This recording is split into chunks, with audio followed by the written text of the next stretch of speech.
बनी इसराइल की तारीख का वो दौर निहायत नाजुक था।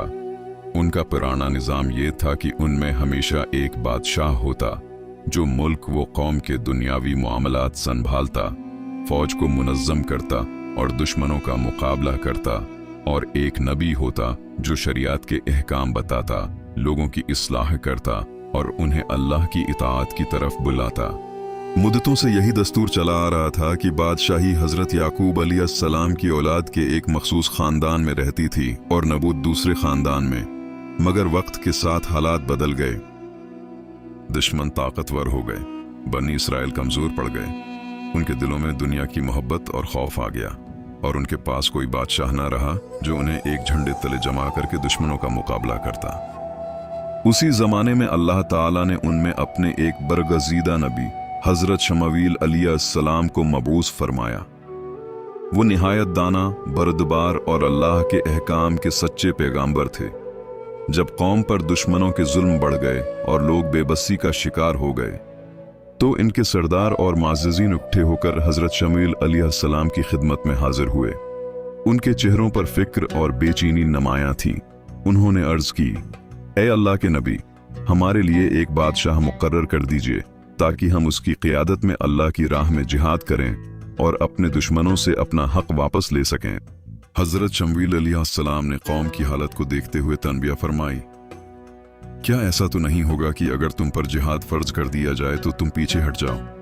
कौम ने जोश में जवाब दिया, हम क्यों न लड़ेंगे, हमें तो अपने घरों और औलाद से जदा कर दिया गया है, लेकिन अल्लाह दिलों के हाल जानता है। अल्लाह के हुक्म से हज़रत शमूएल अलैहिस्सलाम ने ऐलान किया कि अल्लाह ने तुम्हारे लिए हज़रत तालूत अलैहिस्सलाम को बादशाह मुकर्रर किया है। तालूत न किसी शाही खानदान से ताल्लुक़ रखते थे और न मालदार थे। वो एक सादा, मेहनती और गरीब इंसान थे जो चमड़ा पकाकर और बकरियां चराकर अपनी रोजी कमाते थे। मगर अल्लाह ने उन्हें गैर मामूली जिस्मानी ताकत, बहादुरी और गहरा इल्म अता फरमाया था। जब ये ऐलान हुआ तो बनी इसराइल में चहमगोइयां शुरू हो गईं। कुछ लोगों ने खुले लफ्जों में आतिराज किया, ये कैसे हमारे बादशाह बन सकते हैं? न ये शाही खानदान से हैं, न उनके पास दौलत है, हम तो इनसे ज्यादा हकदार हैं। उनकी नज़र में इज्जत और इक़्तिदार का मयार सिर्फ नसब और माल था। हज़रत शमूएल अलैहिस्सलाम ने बड़े वक़ार से फरमाया, अल्लाह ने उन्हें तुम पर चुन लिया है, इसने उन्हें इल्म और जिस्म में तुम सब पर फजीलत दी है, और अल्लाह अपनी बादशाही जिसे चाहे अता फरमाता है। वो वसात वाला और सब कुछ जानने वाला है, यानी असल फैसला इंसानों का नहीं अल्लाह का है, और वही बेहतर जानता है कि क़ियादत के लिए कौन ज्यादा मौजू है। फिर आपने एक अजीम निशानी बयान की ताकि लोगों के दिल मुतमईन हो जाएं।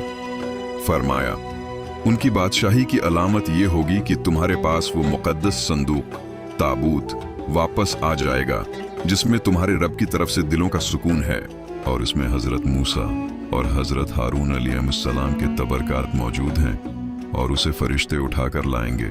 वो संदूक दुश्मनों के पास चला गया था और उसके छन जाने से कौम का हौसला टूट गया था।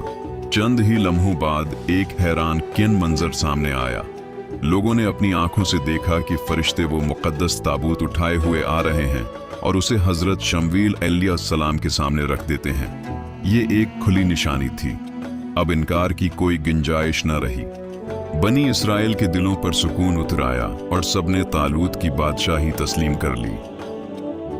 हज़रत तालूत ने बादशाह बनकर मुल्क का इंतज़ाम संभाला, फौज को मुनज़्ज़म किया और कौम में नज़्म व ज़ब्त पैदा किया। जब वो दुश्मन कौम अमालका के मुकाबले के लिए निकले तो अल्लाह ताला ने उनके ईमान का इम्तिहान भी लिया। रास्ते में एक दरिया आया। तालूत ने ऐलान किया कि जो शख्स जी भर कर पानी पिएगा वो मेरा साथी नहीं रहेगा, और जो सिर्फ एक चुल्लू लेगा वो मेरे साथ होगा। अक्सर लोग इस आजमाइश में नाकाम हो गए और पीछे रह गए। सिर्फ वही लोग साबित कदम रहे जिनके दिलों में सच्चा ईमान था। आखिरकार यही मुखलिस और साबित कदम लोग अल्लाह की मदद से कामयाब हुए। इस वाक़ये में ये सबक पोशीदा है कि इज्जत, इक़्तिदार और कामयाबी माल उन सब से नहीं, बल्कि अल्लाह की मर्जी, इल्म, ताकत, सब्र और ईमान से मिलती है। अल्लाह जिसे चाहे बुलंद कर देता है और जिसे चाहे आजमाता है, और कामयाबी हमेशा उन्हीं को मिलती है जो सच्चे दिल से उस पर भरोसा करते हैं।